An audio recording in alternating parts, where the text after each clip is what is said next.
listening.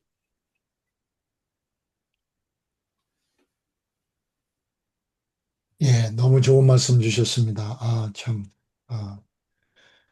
정말 저희들의 마음이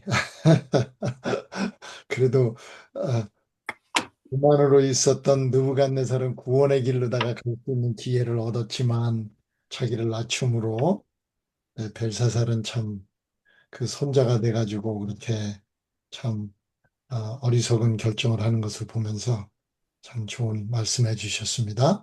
또 다른 분?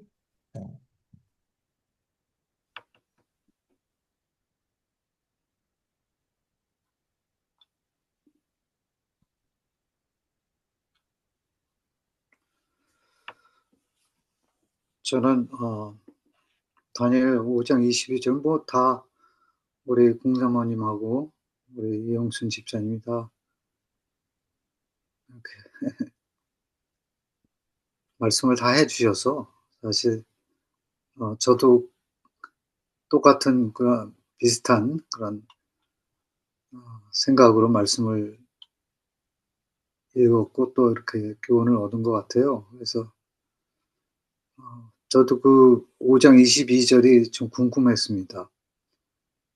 여기 보면은 벨사살 왕은 이제 벨사살이요 왕은 그의 아들이 되어서 그것을 다 알고도 아직도 마음을 낮추지 아니하고라고 그러는데 그 비록 손자이긴 했어도 이 느부갓네살 왕이 그 한 일을 다 알았다는 것을 보면은 굉장히 그 느부갓네살 왕의 그 일들이 있을 때 아마 그 뭔가 뭐 나이는 어렸다 할지라도 다 알 것은 알 나이가 아니었었나 이렇게 추측이 되어집니다. 그래서 그 참 알 것을 다 알면서도 자기 마음을 낮추지 않은 그 일이 드디어 이제 커서 그 또 이렇게 자신을 하나님의 주제보다 높이는 그런 일들로 나타나는 것을 여기서 보면서 그것뿐만이 아니고 뭐 듣지도 알지도 못하는 금은 구리 새와 나무 돌로 만든 신상들을 찬양하고 정작 그에게 호흡을 주시고 또 그의 길을 작정하시는 하나님께는 영광을 돌리지 아니하는 그러한 일을 이제 여기서 보게 됩니다. 근데 사실 이 말씀을 읽으면서 제 자신의 옛 모습들이 이제 이렇게 스치며 지나갔어요. 저는 사실 제 뜻대로 살고자 하는 그런 욕심이 많았던 사람이었던 것 같아요. 그래서 정말 하나님의 뜻이 분명히 있는데도 불구하고 내 뜻대로 산 삶이 얼마나 많았나 그런 생각들을 좀 해보기도 했습니다. 또 그러한 것들이 나도 모르게 하늘의 주제보다 스스로 높이는 그런 상황이 되지 않았었나 그런 생각들을 해보고요. 또 세상을 살면서 뭐 이런저런 내 뜻대로 살다 보니까 이것도 좋았고 저것도 좋았고 해서 참 하나님을 섬겨야지 될 그런 아주 정말 은택받은 자였었는데도 불구하고 그 길을 떠나서 그냥 이것도 좋아하고 저것도 좋아하면서 참 많은 시간들을 그렇게 신상들을 섬기듯이 그렇게 알지도 못해 여기 듣지도 알지도 못한 금은 구리 새와 나무 돌로 만든 신들을 찬양하였다고 그랬는데 제가 그랬던 것 같아요. 그래서 참 옛날 그 일들을 생각해 보면서 '아 참 너무 감사하다. 참 그랬던 나를 또 이렇게까지 하나님의 말씀 안에 거할 수 있게 이렇게 거하며 살 수 있게 인도해 주셨구나.' 그런 생각을 해 보면 참 너무 감사하구나 그런 생각들을 하게 됩니다. 참 이 참 우리도 모르게 이렇게 참 이렇게 정말 자신을 높이는 그런 일들이 불쑥불쑥 생겨날 때마다 그게 다른 데서 온 게 아니고 사단에서 온 거구나 하는 생각을 하게 돼요. 그래서 이사야 14장 14절에는 이런 말씀이 있습니다. "가장 높은 구름에 올라 지극히 높은 이와 같아지라 하는도다." 하면서 그 루스벨의 정신, 그것이 참 이 온 세상에 얼마나 아 반영이 됐고 그것을 패망의 길로 인도하는지를 다시 한번 생각해 보게 됩니다. 근데 제가 다니엘서 11장 36절을 찾으니까 또 거기에 그런 상황이 나와요. "그 왕은 자기 마음대로 행하며 스스로 높여 모든 신보다 크다 하며 비상한 말로 신들의 신을 대적하며 형통하기를 분노하심이 그칠 때까지 하리니." 뭐 이런 말씀이 나옵니다. 그래서 제가 그 다니엘서 11장, 이건 인제 먼 훗날에 있을 일을 예언한 그런 말씀인데 그 주석을 찾아보니까 거기에 그렇게 표현이 돼 있더라고요.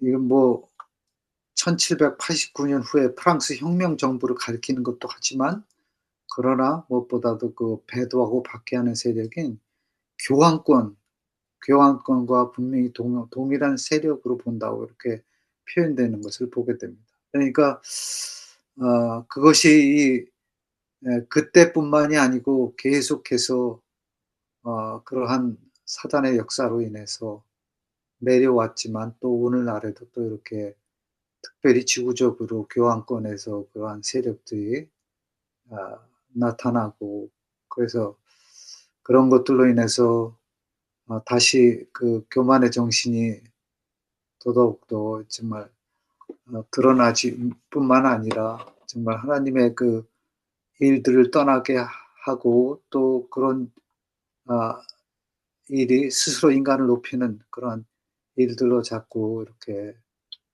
아 정말 이끌어가고 하는 것을 이렇게 지금 보게 됩니다. 그래서 뭐 하여튼 뭐 그런저런 이런 생각이 들고 저런저런 생각도 들고 그랬어요.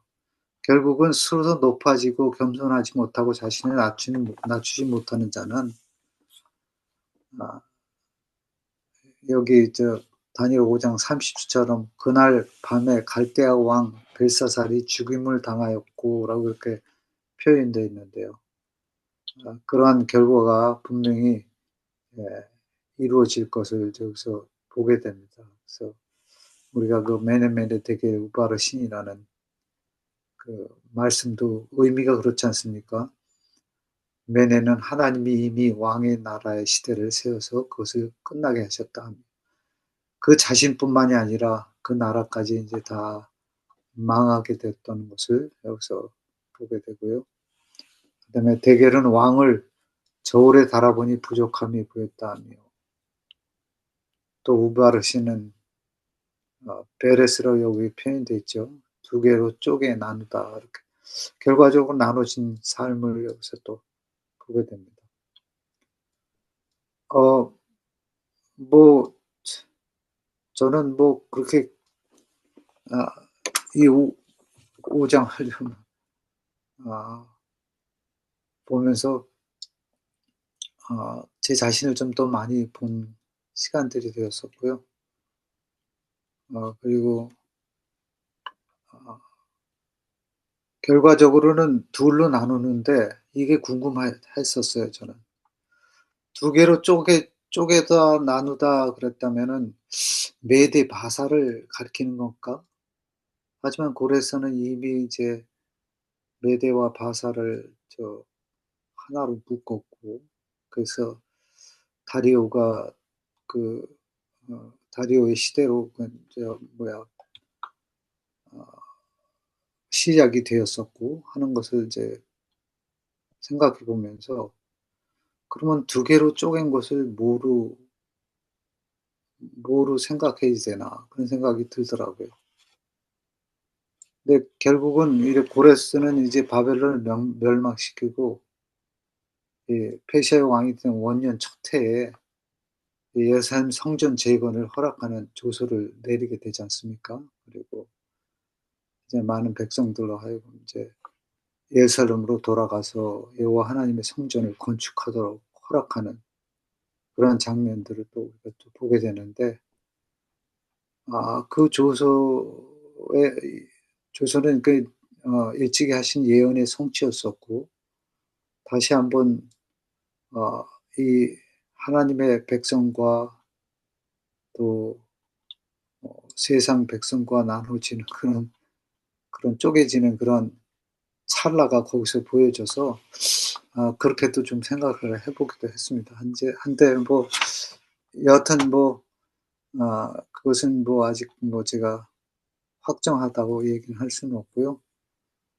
어, 예, 하여튼 이 놀라운 이 예언 성취, 이러한 것들이 아주 잘 드러나는 그런 과정이었어서 좀 그런 생각도 좀 해봤습니다. 전 여기까지만 하겠습니다. 예, 감사합니다. 본인의 또 있었던 마음의 갈등과 그런 것까지 또 나눠주셔서 예, 연약한 인간의 그 진솔한 면을 또 말씀하시니까 사실 하나님의 말씀이 그냥 하나의 그 가르침이나 그냥 좋은 말씀으로 다 끝나버리게 되면 파워가 없지만 그것을 내 삶에 적용을 해가면서 나의 행위를 뒤돌아보고 또 앞에 가는 길을 또 따라가는 그러한 생각을 하게 되면 큰 능력이 있는 하나님의 말씀이죠. 감사합니다. 저는 두 가지로 생각을 해보게 됐습니다. 여기 배경을 보게 되면 다 아시다시피 이제 메데 바사군에 의해서 다 이렇게 이제 둘러싸여 있는 그러한 입장에 있는 벨사살 왕이 큰 잔치를 베푼다. 어떻게 그럴 수가 있었을까?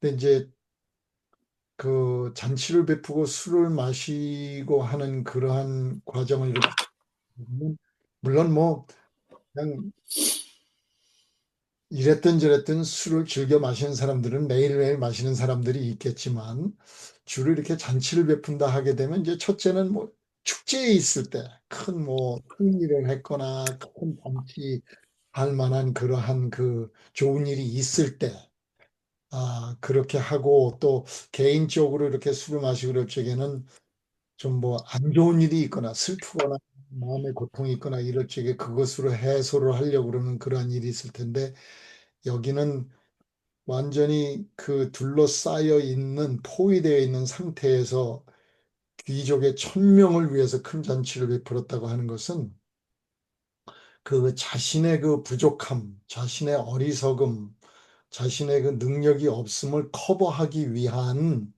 그냥 그 귀족들에게 이런 잔치를 베풀므로 인해서 자신의 위치를 유지하려고 하는 그러한 모습이 아니었나.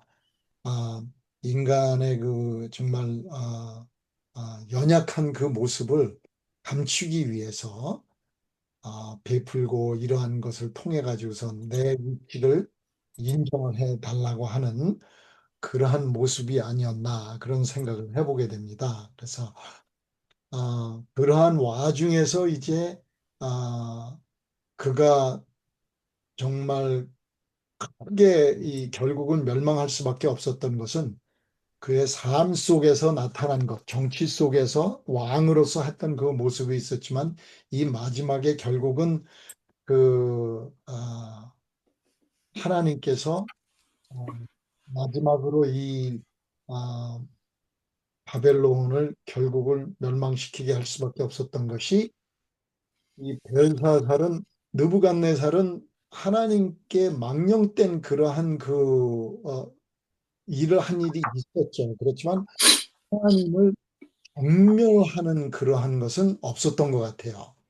아, 그 바벨론이 영원히 지속되기를 바라는 마음으로 금신상을 만들어 가지고 머리로만 끝나는 것이 아니라 영원히 지속되기를 바라는 그러한 마음으로 했었고 또 바벨론 궁전을 거닐다가 보면서 자기 자신을 올리면서 이제 교만함으로 내가 이 바벨론이 이렇게 그냥 세웠다 하는 것을 자랑하다가 결국은 이제 짐승같이 7년을 지나는 그러한 결과를 낳았는데 하나님을 경멸하는 거는 없던 것 같아요.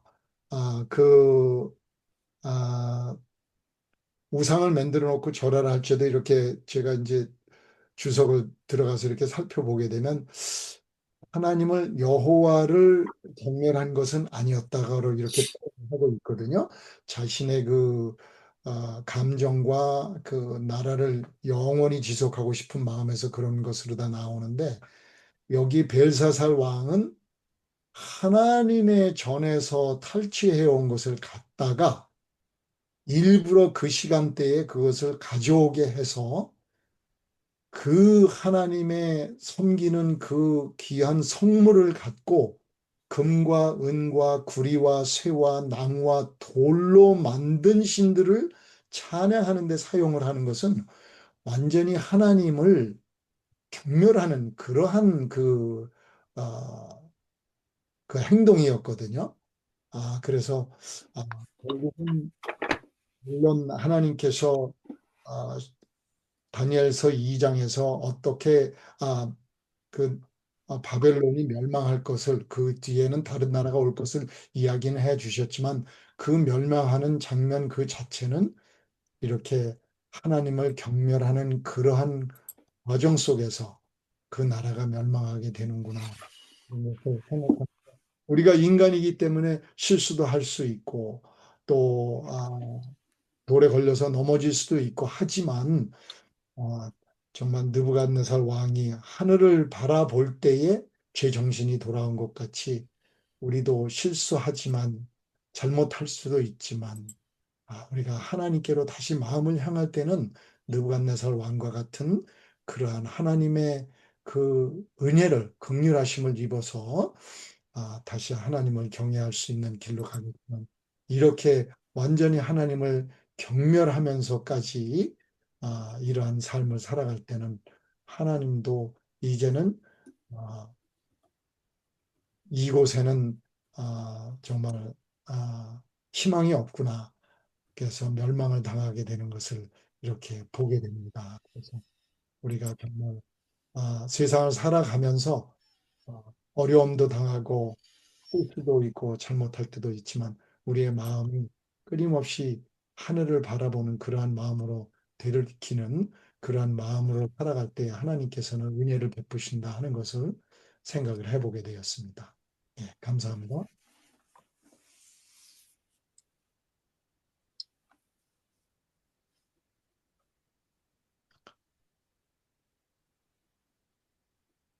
또 다른 또 좋은 준비하신 것들 없으신가요?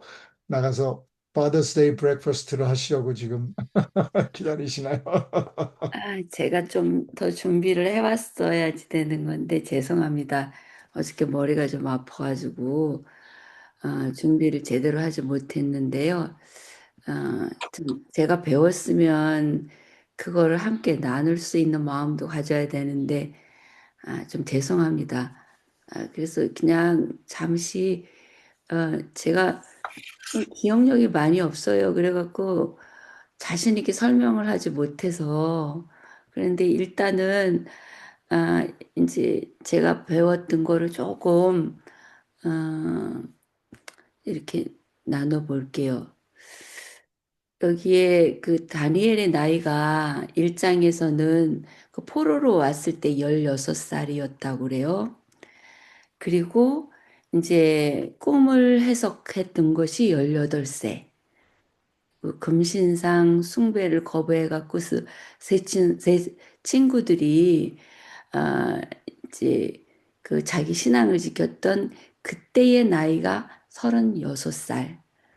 그리고 느부갓네살이 아까 어느 분이 말씀하셨듯이 7년 동안 우리 목사님 말씀하셨나요?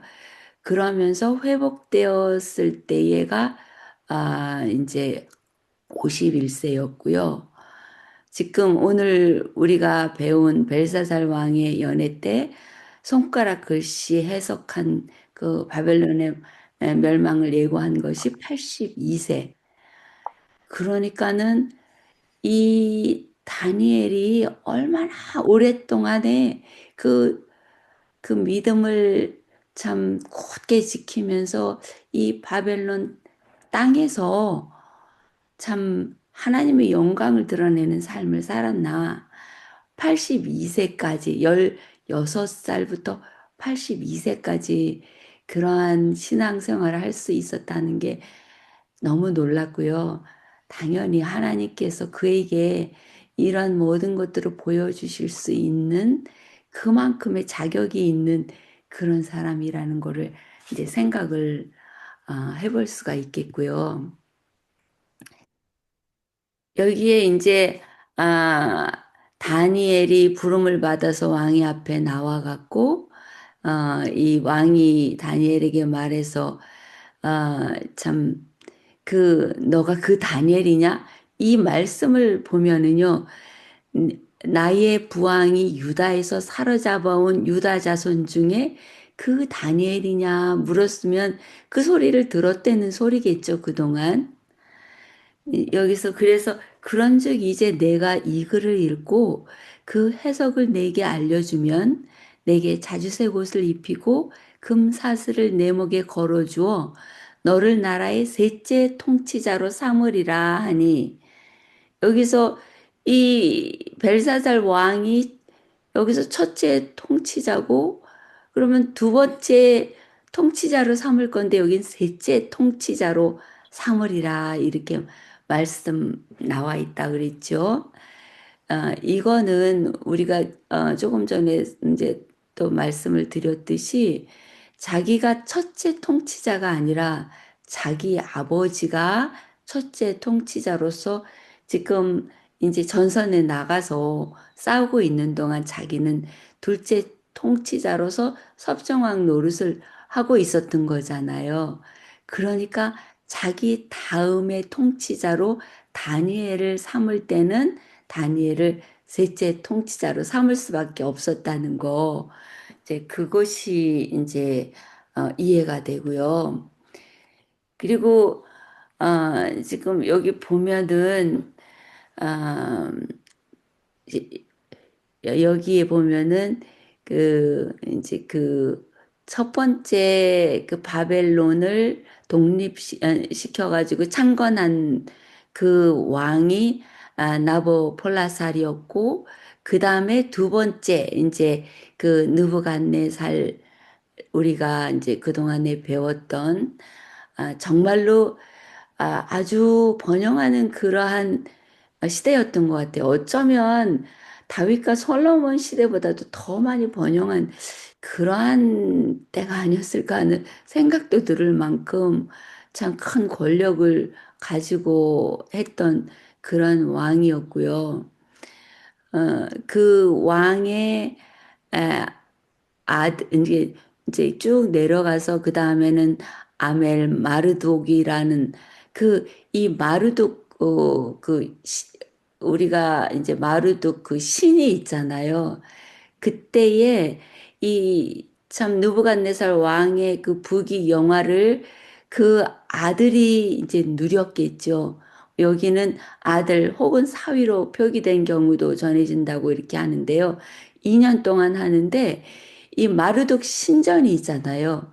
그 신전이 어마어마해 갖고 우리가 때때로는 그 뭐라 그러나 아, 아, 참 제가 아침에는 좀 혼미해갖고 더 많이 저기를 모르는데 태산이 무너진다고 하는 그런 말을 한다 그러잖아요. 그러니까 이 마루독 신전이 어마어마해가지고 그것이 이제 무너지면은 태산처럼 이게 높았대요. 그래서 태산처럼 높아갖고 이 마르득 신전이 마르득 근데 거기에다가 막 아이들도 제물로 바치고 막 근데 그것이 무너질 때에 태산처럼 그렇게 높은 산처럼 할 만큼 이 마르독 그러니까 뭐 신상이라고 그러나요? 그 무너질 때 거기에서 유래된 말이 태산이 이제 무너졌다 뭐 이런 거가 나왔다 할 정도로 그렇게 아주 큰 이제 신전을 거기다 놓고 그래서 그 디즈니 아이들 디즈니 그 영화에도 나오면 거기에다가 막 마르둑 신전을 애를 바치고 막 이러던 그 많은 그런 그 만화 영화들을 아이들이 보는 거 옆에서 이렇게 봤던 적인데 그만큼 그거를 많이 했는데 그래서 그 이름을 여기에 이제 그 아들의 이름이 아멜 마르둑이잖아요. 그래서 자기 이름으로 그것을 바꿔갖고 마르둑 신전이라고 바꿨다고 그렇게 제가 이제 배웠네요. 그리고 느부갓네살의 사위 그 이제가 이제 그 딸하고 결혼을 해가지고 이제 그 왕위를 이제 뺏었나 봐요. 그리고 이제 아, 그, 예, 나보니두스가 아, 아, 제가 제가 또 뭔가 착각을 하고 있는데 제가 조금 더 요거를 공부를 한 다음에 잘못 저기 할 수가 있으니까요. 나중에 그거는 할게요. 하여튼 이런 식으로 거쳐가지고 벨사살까지 왔어요. 그래서 나보니두스의 아들로서 부왕 이제 부제 시대 때 바빌론 통치를 하면서 공동 섭정을 했다는 그거를 이제 이렇게 말씀해 주네요. 제가 조금 더 공부를 하고 다음에는 조금 더 자세하게 이런저런 것들을 정확하게 하고요. 여기 올려주신 거를 잠깐 꺼내서 이렇게 나눠보았습니다. 예. 그리고 요 것들은 좀 올려드리겠습니다. 우리 창에 올려서 좀 자세히 또 살필 수 있게 해드리겠습니다. 예, 감사합니다. 수고하셨습니다.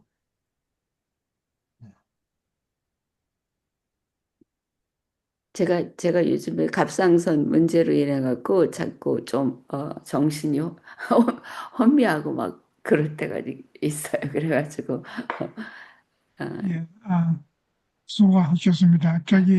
혹시 이건 좀 틀린 얘기긴 하지만, 지난 월요일부터 어저께 오후까지 스리토스 교회에서 이국훈 교수님이 오셔서 강의를 하셨는데, 혹시 들어보신 분 계시나요? 참석하신 분 계시나요? 하고 계신다는 거는 들었는데 참가는 못했습니다. 예. 혹시 다른 분은 혹시 들어보셨나요? 예. 네, 제- 저도 계속 들었어요. 이제 아직까지 그, 예, 네, 안식일 공개한 건 아직도 못 들었고. 예. 혹시 못 들어보셨으면은, 네, 제가, 그, 강의 내용이 조금 어렵긴 해요. 그렇긴 하지만, 아, 잘 들어보시기를 권건드립니다. 왜냐면은 그 분께서 그 종교 역사학을 전공하신 분이에요. 그리고 현재로 신학대학 원장을 역임을 하시고, 오랫동안 삼육에 가르치셨는데, 그 우리 재림교회가 종교 역사적으로 어떻게 위치를 하고 있는지, 어느 정도로 와 있고, 우리 기독교 역사를 측면에서 볼 적에 우리가 어떤 일을 해야 될지에 대해서 굉장히 좋은 내용으로 강의를 하셨습니다. 어, 월, 화, 수, 목, 금, 그다음 안식일 아침, 안식일 오후 7번에 대한 강의를 하셨는데 다 들으시면 굉장히 좋으시고요. 혹시 시간이 바쁘시다면은 금요일 강의와 안식일 오후 3시 반에 했던 강의를 꼭 들으시기를 제가 원합니다. 그렇게 부탁을 드리니까 저희들이 지금 추구하는 이 성경 공부와 또 다니엘서 공부와 굉장히 연관이 많으니까 꼭 한번 들어보시면 굉장히 도움이 되실 거예요. 제가 쭉 올해부터 매일 제가 유튜브로 들었는데 금요일 날 와서는 제가 와 그러면서 제가 그 강의를 들었어요. 너무 좋은 거니까 시간을 내셔서 꼭 한번 들어보시기 바랍니다. 장로님 특별히 예, 세리토스라고 그랬나요, 교회가? 그 세리토스 장소는 세리토스 교회에서 하셨는데 음, 그 남가주 장로회에서 그 이국헌 교수를 초청을 해서 단기 신학식으로 그 강의를 하셨습니다. 음, 그리고 그 이국현 교수님께서 한 학기 동안 대학원생을 가리키는 내용을 7번에 나누어 이렇게 추가하기로 해서 굉장히 속도가 빠르고 그렇지만 아, 도움이 되실 거예요. 도움이 되실 거니까 시간 내셔서 보통 한 1시간 제가 링크를 올려드리겠습니다. 그리고 들어가 보시면은 도움이 되실 거예요. 특별히 우리 이 반에서 어, 성경 공부를 하는 목적하고 또 많이 부합이 되고 특별히 종교 역사적으로 이렇게 정리를 해 두셔서 굉장히 도움이 되시리라고 생각을 합니다. 아, 아까 저기 공희진 사모님께서 이렇게 전체적으로 잘 이렇게 그 정리를 해 두셨는데 우리가 지금 5장까지 와서는 지금 다니엘의 나이가 80에서 84세로 추정을 하고 있죠. 그러니까 굉장히 하나님과 교통을 한 그 시간이 이렇게 성숙한 단계로 와 있을 때의 배경이 다니엘 5장이라고 우리가 다 알고 있습니다. 그리고 아까 김대곤 목사님께서 말씀하신 것처럼 지금 벨사살 왕은 지금 포위가 된 상태를 알고 있는 상황이었어요. 그럼에도 불구하고 어, 잔치를 배설했다는 것은 정말 믿기 어려운 지금 전쟁을 대비해야 할 그런 상황인데 잔치를 했다는 것은 정말 두려움을 없애려고 하는 그런 정신적인 상태가 아니었나 하고 성경학자들이 얘기를 한다고 그럽니다. 그다음에 더 중요한 것은 느부갓네살 왕 저기 그 선왕인 느부갓네살 왕이 유다를 정복하면서 가지고 왔던 그 성전의 성물들을 가지고 와서 그거로 술을 마시고자 했다는 것은 이 하나님에 대한 아주 아주 정말 굉장히 어그레시브하게 아, 그 하나님을 대하자는 그런 것을 보면서 사단이 얼마나 강하게 하나님을 대항하는 것을 벨사살 왕을 통해서 하고 있는 모습을 볼 적에 선악간의 그 대쟁투를 다시 한번 보게 되는 겁니다.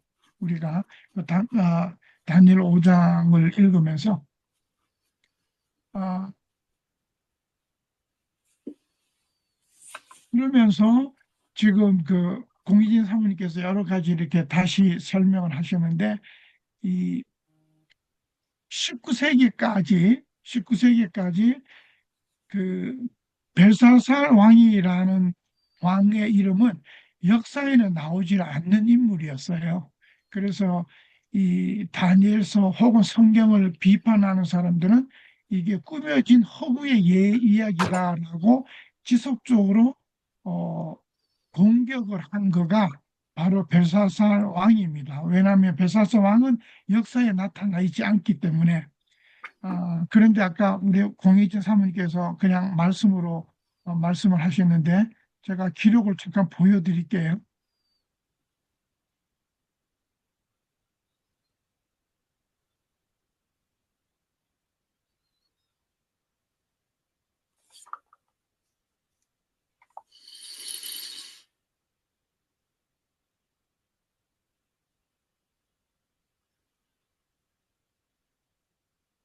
다니엘 5장에 등장하는 벨사살 왕이 역사적 실존 인물이었다고 고고학적 증거들이 발견되었습니다. 19세기 중반까지만 해도 벨사살은 성경 외에 다른 바벨론 사료에는 찾아볼 수 없는 인물이었기 때문에 일부에서는 다니엘서 기록이 허구라는 주장을 하기도 했습니다. 그러나 중요한 고고학적 발견들이 이런 주장을 뒤집고 성경의 정확성을 입증했습니다. 가장 결정적인 증거는 나보니두스 원통이라는 나보니두스 실린더란과 그다음에 나보디누스 연대기 크로니칼의 발견입니다. 이 원통은 1854년 이라크 남부 우루 유적지에서 영국 영사 J.G. 데일리가 서령 문자가 새겨진 점토 원통을 발견했습니다. 이 원통에는 바벨론의 마지막 왕인 나보니두스가 자신의 아들인 벨사사르우스, 벨사사르의 알카드의 이름입니다. 를 위해 기도하는 내용이 기록되어 있었습니다. 그 연대기에서는 왕이 오랫동안 수도 바벨론을 떠나 타지에서 생활하는 동안 그의 아들 벨사살이 바벨론에서 공동 섭정을 하며 실제적인 통치를 수행했다는 내용이 기록되어 있습니다. 라고 고고학적으로 이게 1800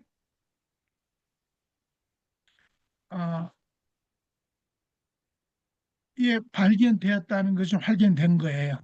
그래서 이 다니엘 5장에 있는 말씀이 이게 역사적으로 증거가 돼서 아주 우리 기독교인들한테는 굉장한 증거가 되었다고 아까 공희진 사모님이 얘기를 하셨잖아요.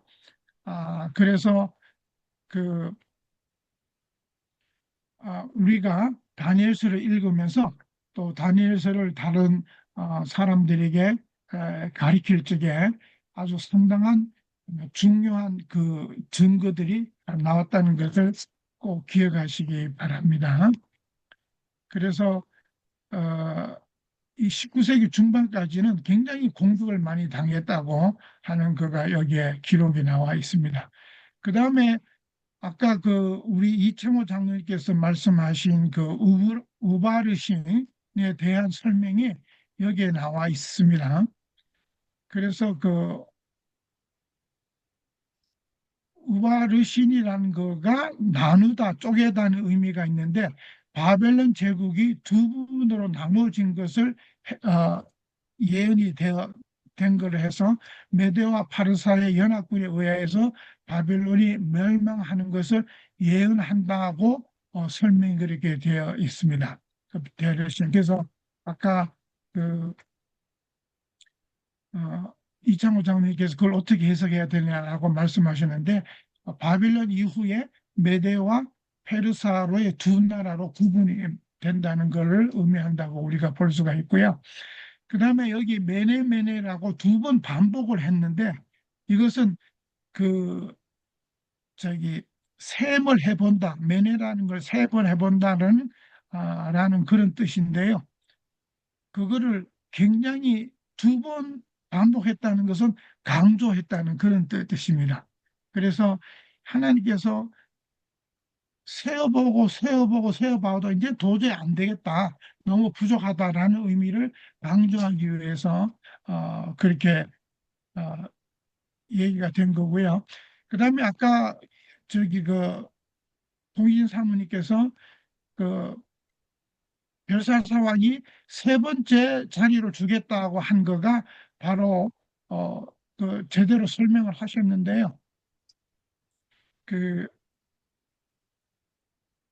예, 세상했는데 아버지 나부니스가 지금 아지에 가 있었기 때문에 자기가 섭성을 하고 있기 때문에 제 첫째 통치자는 자기의 아버지고 그다음 벨사살은 두 번째 통치자고 이 꿈을 이 글자를 해석을 하는 사람은 세 번째 통치자를 주겠다는 그의 말씀이 성경에 있는 다니엘서에 있는 말씀이 아주 정확하다는 것을 고고학적으로 증명이 됐다는 것을 설명을 하면은 역사를 아시는 분, 고고학자를 아시는 분은 이 다니엘서 5장이 얼마나 정확하게 기록이 되어 있다는 것을 증명할 수 있기 때문에 아주 좋은 사료라고 우리가 볼 수가 있습니다.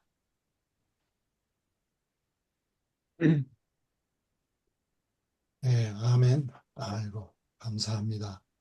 우리가 또 이렇게 함께 공부하면서 여러 면에서 또 연구한 것들을 나누니까 참 좋습니다. 더 깊게 깨닫게 되고 또 우리 이국헌 교수님께서 또 하신 것도 또 알려주셔서 우리가 또 한번 다시 또 그것에 들어가서 연구할 수 있는 기회가 되네요. 감사합니다.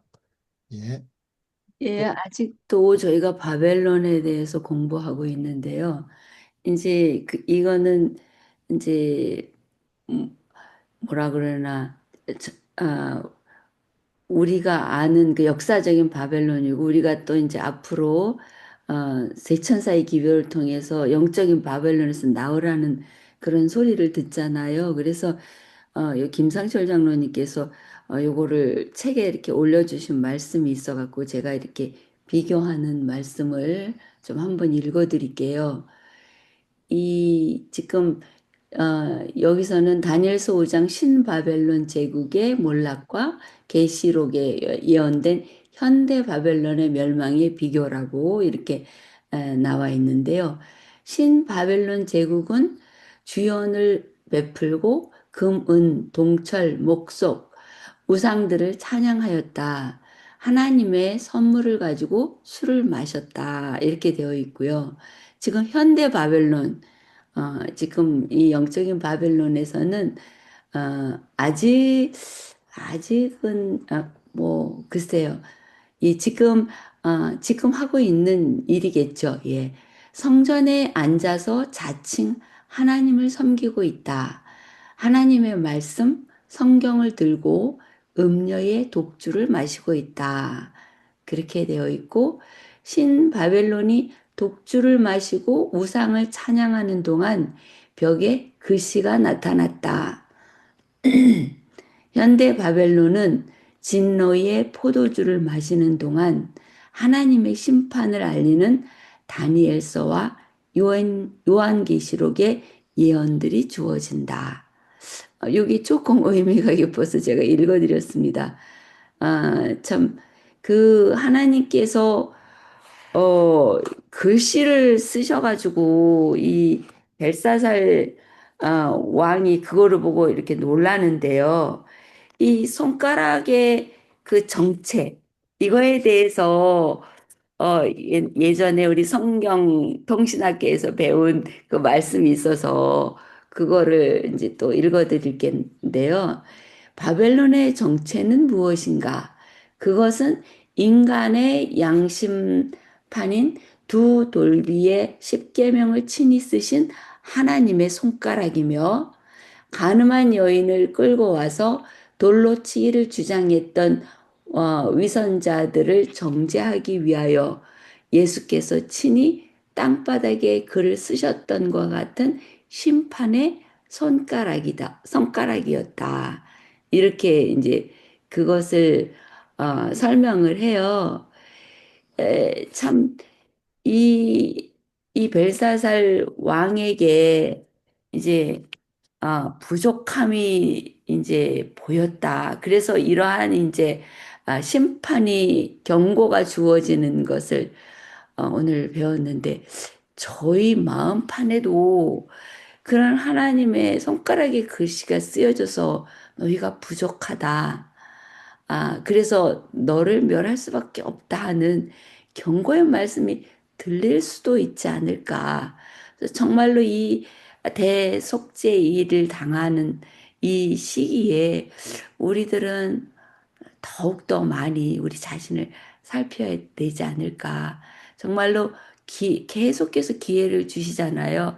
아까 이제 어느 분 말씀하셨듯이 이 느부갓네살 왕에게 몇 번씩 그 참 그 기회를 주고 또 기회를 주고 그러는데도 또 자신은 교만한 그러한 마음으로 자기가 영원한 이 나라를 어, 자, 무너뜨리지 않고 세우고 싶은 욕망, 그리고 이 모든 것들을 하나님께서 자신에게 주었다는 것도 잊어버리고 자기가 자기 힘으로 이 바벨론 왕국을 건설해 갖고 이만큼 부흥시켰다는 거, 이거를 생각을 하면서 교만한 마음이 될 때에 짐승이 된 그 느부갓네살 왕의 모습을 우리가 배워왔음에도 불구하고 혹시 내 마음속에서는 여전히 정말 나의 영광을 드러내는 그런 신앙생활을 할 수 있는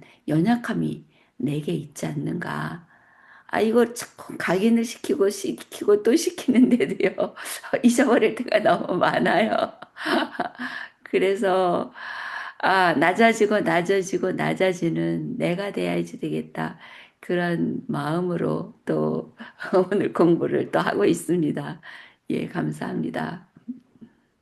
예, 지금 공희진 사모님께서 언급하신 역사적인 바벨론 나라와 또 영적인 바벨론에 대해서 비교해서 이상철 장로님께서 언급하신 것을 잠깐 읽으셨는데,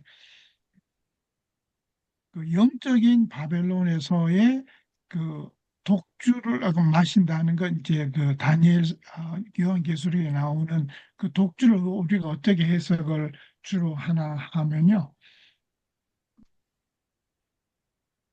그 어, 역사적인 바벨론 벨사살 왕의 마지막 잔치에서 그 술 잔치를 벌였던 그 술을 우리가 요한계시록에서 독주로 이렇게 해석을 하고 독주라는 단어를 썼거든요. 근데 독주를 우리가 영적인 바벨론 시대에 사는 우리들은 그 독주를 우리가 어떻게 보냐면은 잘못된 아, 그 사상, 음, 아, 그리고 이렇게 미혹되는 기별, 음, 음, 이런 거로 우리가 보고 있습니다. 그래서 우리가 미혹이 되지 않게 하기 위해서는 그 독주를 마시는 거에서 피해야 되는데, 그러면은 그 미혹이 된 그 기별들을 어떻게 분간을 할 수 있느냐? 그 분간할 수 있는 능력이 우리는 지금 필요한 거거든요. 음. 우리가 기별을 들을 적에 여러 다른 어떤 소스를 통해 가지고 기별을 많이 듣는데, 그 기별을 들으면서 이게 진짜 하나님의 말씀인지 아니면은 미혹이 된 잘못된 말씀인지를 구별할 수 있는 그 힘이 필요하지 않겠어요? 아멘. 그래서 우리 모여서 우리가 성경 공부를 하고 있는 거라고 저는 생각을 합니다. 그래서 우리 매일의 기도가 우리가 지금 영적인 눈이 떼어져서 분별할 수 있는 힘을 달라고 하는 기도가 아주 필요한 때라고 생각이 됩니다. 그래서 제가 어릴 때 잠깐 그 얘기를 제가 드리고 싶은 말씀은 뭐냐면은, 그 우리 교회에서 여러분 우리 유튜브를 보는 거를 좀 이렇게 조심을 하면 좋겠다라는 그거를 한번 언제 말씀을 드린 적이 있는데요. 아, 어떤 종류의 유튜브를 보내야 따라서 이 사람이 이 성향을 컴퓨터에서 연결되어 있는 AI가 분석을 해요. 그래서 그러면은 이제 이 김종식이는 어떤 거를 좋아하냐에 따라서 내가 좋아하는 것만 계속 올려줘요. 그러면은 내 눈앞에 이렇게 나타내게 해주거든요. 그래서 거기에 대한 것만 계속 보게 되는 경향이 있습니다. 지금 근래에 와서는. 그래서 정치적인 면도 마찬가지거든요. 정치적인 면에서도 보수적인 것을 계속 보는 사람은 이 AI가 이 사람은 이 김종식은 보수적인 정치적 경향이 있구나. 그래가지고 하루에 올라오는 유튜브의 종류가 100만 개가 넘는데 100만 개 중에서 이 김종식이가 좋아하는 거를 줘야지 내가 클릭을 하게 되니까 상업적으로 그것만 계속 나타나게 만들어요. 그래서 이 김종식이는 점점 더 보수적으로 돼요. 정치적인 성향에서. 그리고 이 그 또 반대에 있는 사람들한테는 그 반대의 것만 계속 보여줘요. 그래서 지금 그 피해가 어떤 피해가 있냐면은 이 너무 이렇게 그 양쪽으로 이 객관성을 잃게 만듭니다. 우리들 하여금. 그래서 그 비근한 예가 어떤 그가 있냐면은 우리 일주일 동안 강의하신 이국헌 그 교수님의 그 유튜브는 그냥 아주 편리해요. 그 역사적인 사실. 그러니까 그거를 좋아하시는 분들 별로 안 계세요.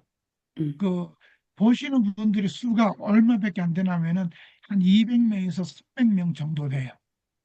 그런데 어떤 목사님의 설교의 내용은 그 제목이 어떠냐면은 이런 얘기가 올려요. 예를 들어서 아, 미국인 출신인 주교가 아, 교황이 선출로 됐다 하는 그걸 딱 이렇게 제목을 올리면은 그런 유튜브 영상은 몇 사람이 보냐면은 8천 명 이상이 봐요. 그러니까 그 성향이 그렇게 되면은 계속 그런 것들, 이렇게 자극적인 것들만 이렇게 올려주고 보게끔 만들어주는 거예요. 그래서 우리가 지금 그 분별을 할 수 있는 눈이 있어야 되는데 나한테 필요한 것이 뭔가를 우리가 찾아서 봐야만 돼요. 음, 컴퓨터가 찾아주는 걸 보게 되면은 음, 우리가 객관성을 잃는다는 것을 꼭 기억하시기 바랍니다. 그래서 여러분들이 유튜브를 킬 적에 그냥 나타나는 거를 그냥 보시면은 안 된다는 걸 제가 말씀을 드리는 거예요. 그게 독주를 마시는 거와 비슷하다고 저는 말씀을 드리는 겁니다. 그래서 아, 조금 언제 한번 제가 기획해서 말씀드리겠지만 이 그 하루에 100만 개 이상 유튜브가 올라오는데 그중에 약 10만 개가 자동적으로 지워져요. 자동적으로 지워집니다. 근데 지워지지 않는 개수가 약 100만 개 이상이 돼요. 근데 그중에 우리가 어떤 것을 보느냐에 따라서 우리가 우리의 그게 정해진다는 것을 꼭 기억하시고 유튜브를 꼭 선별해서 보시기 바랍니다. 네, 이상입니다. 예, 아멘. 이 마지막으로 여기 보면은 이제 그 다니엘의 그 벽에 쓰여져 있는 글을 다니엘이 해석하잖아요. 근데 이 현대 이 바벨론 안에서는 세천사의 기별을 전하는 하나님의 남은 백성들이 있잖아요.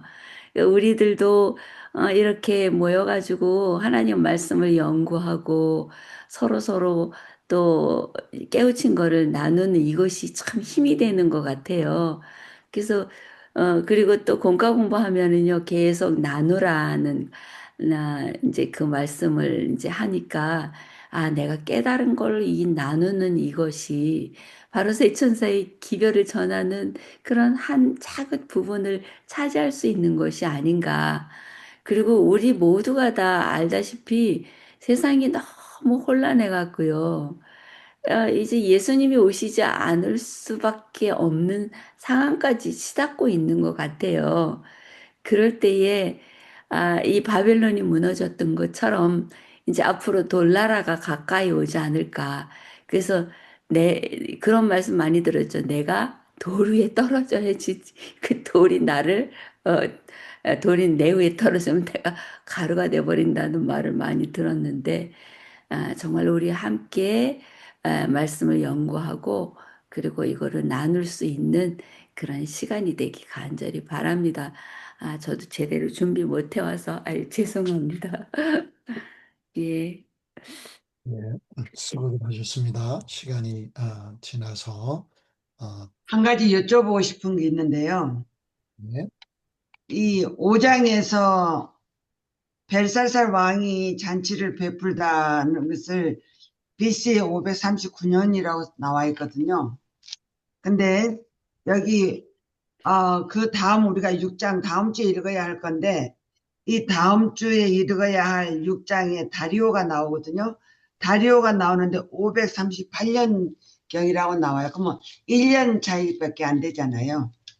그러면 벨사살이 바로 죽고 다리오가 올라오는데, 이 다리오가 있어야 할 당시에는 아까 벨사살이 있을 때 82세에 다니엘이라고 그랬는데, 그러면 이 다니엘은 다리오가 다스리는 그 나라를 이렇게 할 때는 몇 살이었을까요? 바로 연결이 되는 거죠, 집사님. 네? 바로 연결이 돼요. 여든 세, 바로 연결. 여든 세 정도 됐겠죠, 예, 그럼. 바로 연결이 된다고요. 그러니까 다니엘은 바벨론하고 메데파사의 나라의 두 나라를 거쳐서 거기에 있었어요. 음, 바벨론 시대만 다니엘이 쓴 것이 아니고 어, 이 메데파사의 나라가 바벨론을 멸망한 다음에도 계속 그 나라에서 생존해 계셨습니다. 그러면 여기 메데바사가 이게 갈라져 있는데 양쪽으로 다 관리를 했을까요, 다니엘이? 아니에요. 두 나라가 동시에 있었던 것이 아니고요. 연합이죠. 먼저 메데라는 그 두 형제 나라였는데 메데가 먼저 통치를 하고 나중에 페르시아가 메데를 정복을 하게 되는 겁니다. 그래서 일반적으로 메데파사라 그러는데 메데가 먼저 있었고 그다음에 페르시아가 그다음에 굉장히 그렇게. 짧은 시간을 지난 다음에 페르시아라는 제국이 전체적으로 통치를 하게 되는 겁니다. 감사합니다. 예, 수고들 하셨습니다. 그러면 특별히 또 다른 꼭 이 말을 하고 싶다. 해피 파더스 데이 말고 꼭 이 말은 하고 싶다 하신 분 있으십니까? 예, 예. 없으시면 우리 주광심 집사님의 기도로 오늘 함께하는 시간을 마치도록 하겠습니다. 감사합니다. 네, 김대곤 목사님, 제가요. 예, 예. 죄송합니다. 이게 잘 안 돼서 작동이 잘 늦었습니다. 죄송합니다. 저는요, 그 시대도 하나님께서 불꽃 같은 눈동자로 저희들을, 행동을 보고 계신다는 것을 보고요. 오늘날도 하나님께서 저희들의 말과 행동, 이 모든 것을 감찰하고 계신다는 것에 제가 놀랐습니다. 아멘, 아멘. 고기지 사모님, 우리 기도하시기 전에 우리 새로운 윤 집사님이 들어오셨는데 예, 샤론 집사님 계속 시간이 날 때마다 참석하고 계세요. 어, 뮤트 보시고 또 인사 좀 해주세요. 목소리라도 들을 수 있게. 네, 안녕하세요. 저는 그냥 듣기만 하겠습니다. 소개해 주세요. 열심히 듣고, 제가 시간 나는 대로 듣고, 나중에 저도 이제 시간 되면 한번 같이 공부해 보겠습니다. 예, 네, 감사합니다. 예, 다음번에는 좀 발표도 좀 해주십시오. 하도록 노력해 보겠습니다. 감사합니다. 감사합니다. 예, 오늘 우리 오늘 정영희 집사님 얼굴 목소리도, 보여주셔서 감사합니다. 정영희 집사님 목소리도 좀 인사 말씀 좀 해주세요. 네, 안녕하세요. 너무 앞에서 설명들 잘해주시고, 다 짚어주셨기 때문에, 뭐, 특별히 제가 그 질문 드린 거, 마지막에 우리 강명수 지사님이 그 질문한 다리오 그 왕에 대해서 제가, 바벨론에서 혹시 다리오라는 왕이 있었습니까? 그런 건 없었죠? 어, 집사님, 다시 한번 얘기를 해보세요. 정영희 집사님. 예. 이 지금 6장에 다리오가 자기의 심원대로 해서 이게 다리오 왕이 나오잖아요. 예, 그 5장에서 이렇게 연결돼가지고. 예, 근데, 마지막에 나오죠. 예. 예, 혹시 바벨론에서 다리오 왕은 없었죠? 예, 음, 바벨론은 없었고요. 예, 다리오 왕은 메데파사 왕 중에 하나로 나와 있습니다. 메대 사람 예, 다리오. 예, 예, 그렇게 됩니다. 예. 예, 알겠습니다. 예. 예, 좋은 질문 해주셨는데 어떤 주석에는 히브리어 성경에는 그 히브리 고대 성경에는 이 다니엘서 5장 31절이 6장의 제일 위로다가 나오는 거로다가 이렇게 설명이 되어 있습니다. 근데 이제 71역에서는 5장으로다가 종결 짓는 거로 되어 있어서 이렇게 끊어진 것 같이 보이는데 연결되는 그러한 과정이 있는 거로다가 이렇게 설명이 되네요. 네, 감사합니다. 그러면 우리 주광신 집사님 기도로서 오늘 공부를 마치도록 하겠습니다. 네, 우리 다 함께 주님께 머리 숙여 기도 올리겠습니다. 하늘에 살아계셔서 아버지의 지혜로서 이 온 우주를 창조해 주시고 또 이렇게 저희들을 늘 도와주시고 인도해 주시는 애 감사합니다. 아버지 오늘 저희들이 아버지의 말씀을 다니엘서를 목사님, 장로님, 또 여러 집사님들을 통해서 이 연구하신 말씀을 잘 배우게 도와주셔서 감사합니다. 아버지 하나님, 이 다니엘 예언의 말씀 속에서 온 우주의 역사와 또 그 안에 이스라엘의 역사를 배울 수 있도록 저희들을 사랑하셔서 자비와 긍휼로 이런 좋은 말씀을 해주셔서 감사합니다. 아버지 하나님, 이 말씀을 들으면서 이 말씀은 저희들에게 아버지 세상의 백과사전이요 거울이 되어서 있습니다. 아버지 감사합니다. 또 저희들이 이 말씀을 보면서 정말 이 혼란한 세상 속에서 살면서 아버지 말씀을 들을 때 떨리고 무섭은 마음으로 눈물이 납니다. 주님, 저희들 불쌍히 여겨주셔서 감사합니다.